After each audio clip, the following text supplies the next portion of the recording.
ভেতর কার ছবি আঁকা,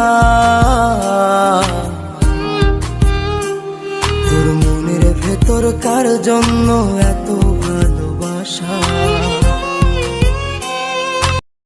প্রতিদিন নতুন নতুন ভিডিও পেতে চ্যানেলটি সাবস্ক্রাইব করে পাশে থাকা বেল আইকনে টাচ করে অল অপশন সিলেক্ট করে দেবেন, যাতে করে এই চ্যানেলে ভিডিও আপলোড দেওয়ার সাথে সাথে আপনারা নোটিফিকেশন পেয়ে যান। স্বপ্ন আমিও দেখি যে আমার কোনো এক ভিডিওতে 1 মিলিয়ন ভিউ হবে। এই আশায় আজও ভিডিও আপলোড দেওয়া বন্ধ করি নাই। সো গাইস, এরকম হোয়াটসঅ্যাপ স্ট্যাটাস ভিডিও এডিট করতে আপনাদের কাইনমাস্টার অ্যাপ্লিকেশনটি প্রয়োজন হবে। সো আপনারা কাইনমাস্টার অ্যাপ্লিকেশনটি ওপেন করে এখানে ক্রিয়েট না ক্লিক করে দেবেন। তারপরে এখানে 1:1 এই রেশিওটা সিলেক্ট করে নেক্সটে ক্লিক করে দেবেন। তারপরে আপনাদের গ্যালারি ওপেন হবে। সো তারপরে এখানে আপনারা ইমেজে ক্লিক করবেন। তারপরে এখান থেকে একটি ব্ল্যাক ব্যাকগ্রাউন্ড নিয়ে নেবেন। তারপরে কী করবেন, এখানে টাচ করবেন। তারপরে ব্ল্যাক ব্যাকগ্রাউন্ডটি 15 সেকেন্ড অবধি লম্বা করে দেবেন। সো আপনার স্ট্যাটাস ভিডিওটি যত সেকেন্ড লম্বা করতে চান তত সেকেন্ড দিয়ে দেবেন। তারপরে প্রথমে চলে আসবেন, তারপরে টিক করবেন। সো তারপরে লেয়ারে ক্লিক করে মিডিয়াতে ক্লিক করে দেবেন। তারপরে আপনারা যে ফটোটা দিয়ে স্ট্যাটাস ভিডিও তৈরি করতে চান সেই ফটোটা এখানে সিলেক্ট করে দেবেন। সো আমি এখান থেকে এই ফটোটা এখানে সিলেক্ট করে দিলাম। তারপরে কী করবেন, এখানে টাচ করবেন। তারপরে এটাকে 50 স্ক্যান করে নেবেন। তারপরে এটাকে একটু সমান করে বসিয়ে দেবেন এখানে। তারপরে টাইমলাইনটি 15 সেকেন্ড অবধি লম্বা করে দেবেন। সো তারপরে প্রথমে চলে আসবেন। তারপরে তিনটা ক্লিক করে এটাকে ডুপ্লিকেট লেয়ার করে নেবেন। সো তারপরে ডুপ্লিকেট লেয়ারটিতে টাচ করবেন। তারপরে এখান থেকে একটু স্ক্রল করে নিচে আসবেন। নিচে এসে এখানে কালার ফিল্টার টাচ করবেন। তারপরে আপনারা বেসিকে ক্লিক করবেন। তারপরে আপনারা B0 কালার এটা দিয়ে দেবেন। তারপরে এখান থেকে ব্যাক করবেন। তারপরে এখান থেকে একটু স্ক্রল করে উপরে চলে আসবেন। এখানে ওভারঅল অ্যানিমেশন টাচ করবেন। তারপরে এখানে ব্লিঙ্ক স্লো অ্যানিমেশন দেবেন। তারপরে এখান থেকে ব্যাক করবেন। তারপরে টিক করবেন। সো তারপরে লেয়ার ক্লিক করে মিডিয়াতে ক্লিক করে দেবেন। তারপরে আপনাদের আরেকটি ভিডিও টেমপ্লেট সিলেক্ট করতে হবে।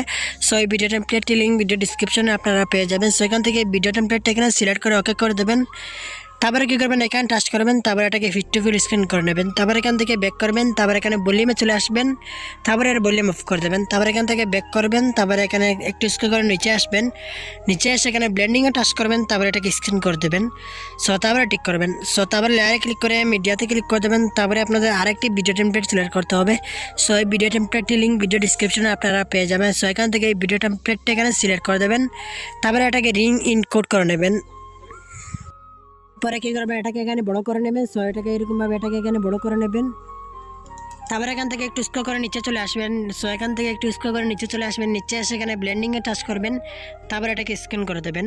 সো তারপরে এখান থেকে ব্যাক করবেন। তারপরে টিক করবেন। সো তারপরে আপনাদের একটি লিরিক্স ভিডিও এড করতে হবে। সো লিরিক্স ভিডিও এড করার জন্য লেয়ারে ক্লিক করে মিডিয়াতে ক্লিক করে দেবেন। তারপরে আপনাদের গ্যালারি ওপেন হবে। সো তারপরে এখান থেকে এই লিরিক্স ভিডিওটা এখানে এড করে দেবেন। সো আপনারা যে কোনো লিরিক্স ভিডিও এড করতে পারেন।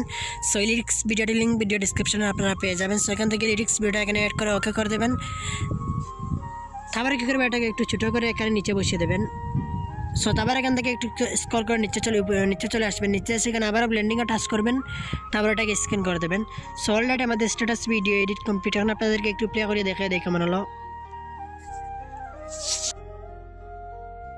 তোর মনের ভেতর কার ছবি আঁকা,